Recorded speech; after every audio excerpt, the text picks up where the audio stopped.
The pregnant woman's eyes widened in fear as the Belgian Malinois, named Zri, barked relentlessly at her. She took an uneasy step back, one hand protectively cradling her rounded belly. "Please, please make him stop," she pleaded, her voice shaky as she looked around desperately. But Zri didn't back down. He growled low and steady, his muscles tight, his eyes fixed on her, like she was a hidden danger. Officer Kielecki, the lead security handler, exchanged a knowing glance with the other officers. At the bustling Murtala Muhammad International Airport in Lagos, Zri wasn't a dog to bark without cause. She was specially trained to detect threats, drugs, explosives, even human distress. But this felt different. Was the woman hiding something? Or was Zri sensing something no one else could see? A tall officer with a firm voice stepped forward. "Madam, we need to ask you a few questions," he said gently but firmly. The woman's face turned pale. "Oh, I don't understand. I haven't done anything," she whispered, panic rising in her voice. Passengers nearby began to murmur,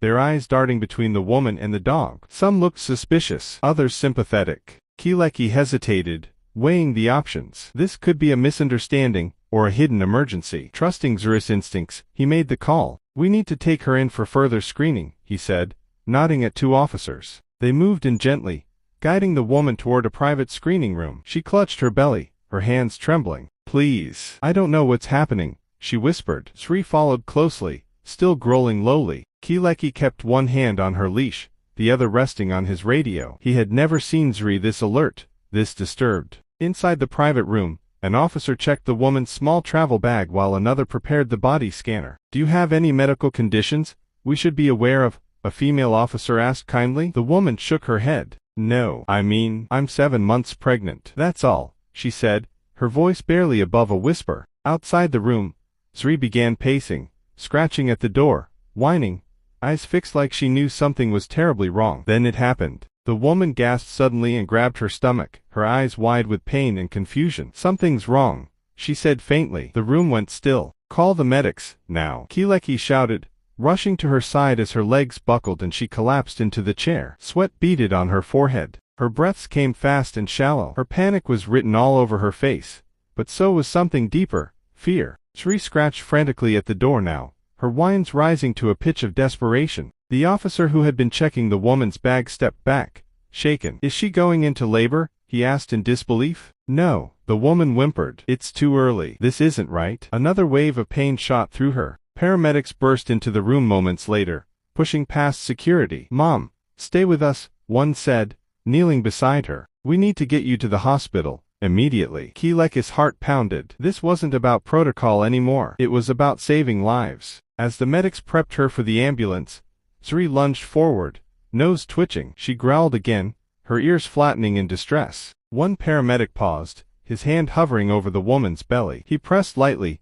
then stopped, his face turning pale. "This isn't just early labor," he murmured. "Something's happening inside." The woman's voice cracked as tears streamed down her face. "I don't know what's wrong, please. Help my baby." Kielecki felt a tight knot in his chest. Zri had known. She'd sensed something no one else could. "There's an internal rupture," one medic confirmed moments later. "If we don't get her to surgery immediately, both she and the baby could die." Everything moved fast. Sirens wailed as the ambulance raced off. Kielecki and Zri ran alongside, parting a sea of stunned travelers. The woman's eyes fluttered. She was fading. "Stay with us," a medic urged. "We're almost there." Zri, usually steady and composed, whined anxiously, her gaze never leaving the woman. She understood. As the ambulance doors slammed shut, the woman turned her head slightly, lips trembling. "Thank you," she whispered to Zri. The dog whimpered in response, her eyes soft. "You did good, girl," Kielecki said quietly, his voice thick with emotion. Hours passed. Kielecki sat outside the hospital,